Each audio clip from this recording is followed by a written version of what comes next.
Hey guys, it's Friday! Alright, so this week's topic is Harry Potter. And, let's get down to it. So, I have been reading Harry Potter since the 3rd grade as well. It's been something that I've always used as a means of escaping from reality and, I don't know, just dealing with life and things that I just couldn't cope with as a child. So I would kind of, I don't know, just hide in it, but it was a good means of escaping because it encouraged me to read other things, and it helps me get through a lot. I am a very proud Ravenclaw. A lot of people aren't Ravenclaws. I don't know why, because, I mean, you're the smart kids, hello, but I mean, I am the smart kid. I've always been the smart kid in school, but, overachiever and everything. It's perfect Ravenclaw. I'm gonna take these off now. My eyes are getting annoyed. Like the Ariel bang, Little Mermaid bangs, whatever. I just got off work. I'm actually shooting this on Thursday night because Friday I'm working a long shift.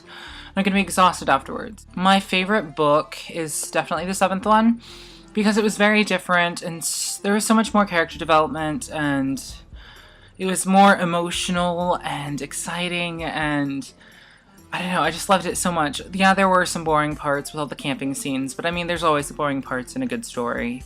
My favorite movie is definitely the last one. A lot of people, well, Michaela and Michael vehemently disagree, but I'm going to tell you why it's my favorite. Because it's my reaction to it. I actually really loved it.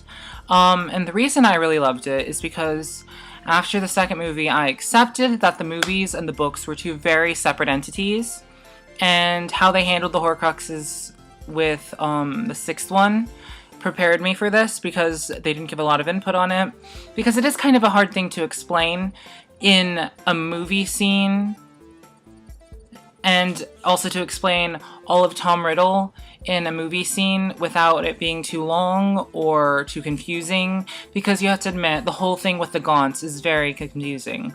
And people would be like, what the hell is with this inbred family with the snake on the door? Like, people wouldn't be able to understand it without context, and they couldn't provide it with how they've done the movies before. So anyway, with this movie, I really liked it. Like, Michaela, you commented on the fact that they did that whole falling off the cliff and flying around thing. If you think about it, that scene, because I've read this book so many times, I know like every little detail about that battle. That scene is a very boring scene in the book, movie-wise. If they were just standing there with the crowd around them, fighting with their wands, with one spell just going back and forth for the entire time, it would be a very boring movie scene. So they kind of added that little, I don't know, flying around encounter. And I thought it was really creepy and cool. And it's something I could see Voldemort doing. So that's why I accepted it. With the whole dissolving thing for Voldemort, it makes sense because that body isn't a real body. It was created in a ritual/spell thing. So it dissolving makes sense. Bellatrix, on the other hand, does not. It could be because she was so evil that the only thing keeping her alive was her drive. And so her body could have deteriorated years ago. Who knows? I don't know how old she is. Other things that they changed, like, you got mad at the Slytherin thing, but, honestly, if they were to, with how they portrayed the Slytherins throughout all the movies, if they were to have said, oh, Michaela, I'm talking to you, I'm sorry. If they would have said, that, oh, well, whoever doesn't want to fight can leave, then, and some Slytherins stayed, then all the viewers would think that the Slytherins would betray them, because that's how they were portrayed in the films. The one thing that I really just did not like about the movie was, how rushed the beginning scene was with all of Gringotts and everything, and also, how they let all those students stay and fight, because, well, and the amount of people who showed up, because it wasn't just the students of Hogwarts and the Weasleys and then Kingsley, Lupin, and Tonks, because those are the only people who showed up. In the book, hundreds of wizards showed up. Hundreds. And Percy wasn't even there. That kind of irked me, but at the same time, it's a lot easier to explain with this happening.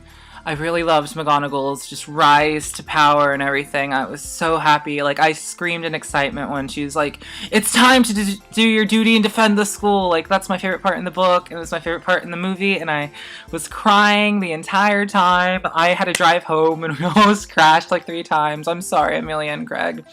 But thank you so much for going to see it with me. My favorite character is not Snape.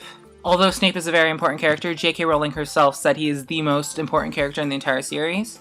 My favorite is actually Hermione because I've always related to her and I just love her as a character. I am the same way with my friends, always doing the right thing and always being obsessed with good grades and doing well and everything. So she's my girl. Michael, you're off the channel for being a muggle because this is a strictly wizard channel. And Katie, I'm sorry I don't agree with you about Snape. He's a great character, I'm not gonna lie. When he dies and he says, look at me, because he wants to see Lily's eyes while he dies, I bawl every time, and it's the most romantic scene I have ever read in my life. It is beautiful, and I adore it, but he's not my favorite character. I understand your frustrations, Michaela, but I still really loved the last movie. They have to change things, like I said, because things just don't translate. And I've accepted that years ago. So I think once you see it again, you'll realize that all your little nitpickiness isn't really making it that bad of a movie. I thought it was really great for what they did, and seeing all the things come to life was just beautiful. And I thought they handled it really well for the most part. Killing Lavender Brown was kind of, well, I actually really hated her, so I was cool with them killing her even though she doesn't die in the book. And then killing Griphook I was glad about even though he doesn't die in the book either.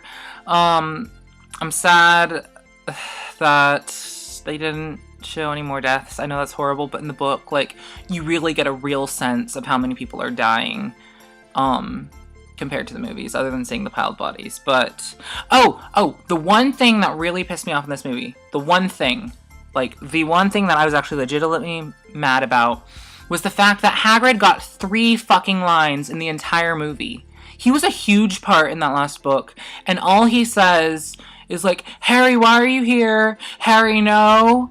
And something else at the end, and he passes back, and that's all you see of Hagrid. Hagrid was there the entire fucking battle, fighting shit with Romp, but no, they left him out completely. So I was just like, whatever. That's the one thing that pissed me off about it. That blog was okay. I mean, Ron and Ginny looked horrible. Like, they didn't age well at all. And Hermione and Harry did. So she's like, oh, it's something in the Weasley genes. Sorry, Hugo and Rose, but you screw. This movie is 9 minutes now. So I better go. I will catch you guys later. Bye.